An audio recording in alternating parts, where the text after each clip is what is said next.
NRI के लिए सबसे बड़ा सवाल यही रहता है कि भाई पैसा कहां पर लगाया जाए ताकि वो सुरक्षित भी रहे और अच्छे रिटर्न्स भी दे।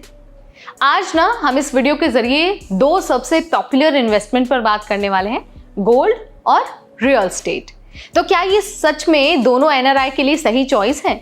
इनके फायदे क्या हैं, इनके नुकसान क्या है और किसे चुनना बेहतर होगा?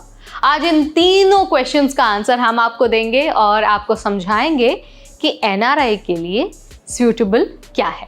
हाय एवरीबॉडी, मैं हूं नेहा आपके साथ और आप देख रहे हैं एनबीटी टेक है।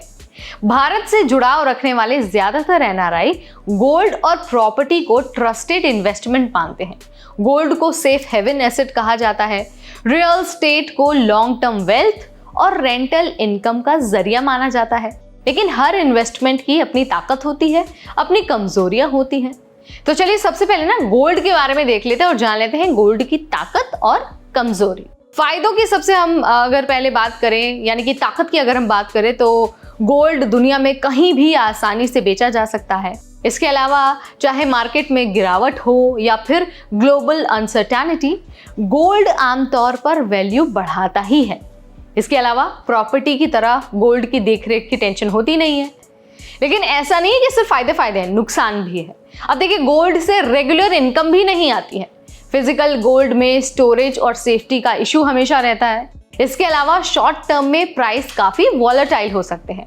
यानी कि गोल्ड आपके पोर्टफोलियो को बैलेंस और सिक्योर रखने के लिए अच्छा है, लेकिन सिर्फ इसी पर डिपेंड करना, रिलाय करना सही नहीं है। तो हमने गोल्ड की ताकत और उसकी कमजोरी दोनों पर डिस्कस कर लिया। अब हम बात कर लेते हैं रियल एस्टेट पर, उसके भी फायदे और नुकसान जान लेते हैं। तो सबसे पहले बात होगी फायदे की। तो देखिए, प्रॉपर्टी से ना आपको रेंटल इनकम मिल सकती है। लॉन्ग टर्म में प्रॉपर्टी की वैल्यू बढ़ने की संभावना रहती है। ये ना एक तरह से टेंजिबल एसेट है, यानी कि फिजिकल और इमोशनल दोनों वैल्यूज होते हैं। लेकिन ऐसा नहीं है इसका भी सिर्फ फायदा ही फायदा है, नुकसान भी इसके बहुत सारे हैं। सबसे पहले तो इसकी जो एंट्री कॉस्ट है ना, वो बहुत हाई है। प्रॉपर्टी खरीदने के लिए बड़ा कैपिटल चाहिए। इसके अलावा इसमें मैनेजमेंट की भी बहुत इश्यूज है। एनआरआई के लिए दूर से अपनी प्रॉपर्टी को मैनेज करना बहुत मुश्किल होता है।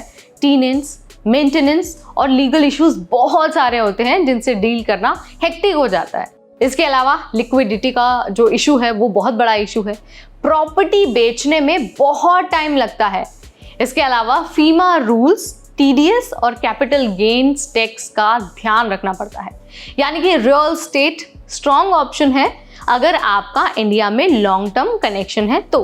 लेकिन अगर हम शॉर्ट टर्म इन्वेस्टर्स की बात करते हैं तो उनके लिए थोड़ी मुश्किल हो सकती है। अब जरा ना दोनों का सीधा सीधा हम आपको कंपैरिजन करके दिखा देते हैं।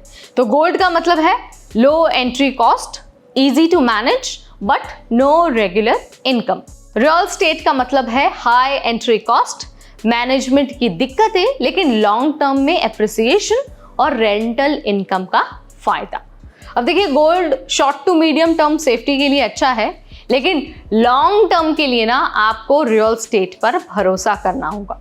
तो भाई सिंपल रूल है, आप अपने हिसाब से देख लीजिए। शॉर्ट टर्म की अगर आपको सेफ्टी चाहिए तो गोल्ड आपके लिए अच्छा इन्वेस्टमेंट सोर्स हो सकता है। लेकिन अगर आप लॉन्ग टर्म के लिए अपना एसेट बिल्डिंग चाहते हैं, लॉन्ग टर्म के लिए अगर आप इनकम चाहते हैं, तो रियल एस्टेट में इन्वेस्टमेंट आपके लिए बेस्ट हो सकती है। तो देखिए, एनआरआई के लिए सबसे समझदारी भरा रास्ता है पोर्टफोलियो बैलेंस। गोल्ड में इन्वेस्ट कीजिए सेफ्टी और डाइवर्सिफिकेशन के लिए। रियल एस्टेट में तभी इन्वेस्ट कीजिए जब आपका इंडिया में लॉन्ग टर्म प्लान या फिर फैमिली कनेक्शन हो। लेकिन पूरा का पूरा पैसा सिर्फ इन दोनों में लॉक करना ठीक नहीं होगा।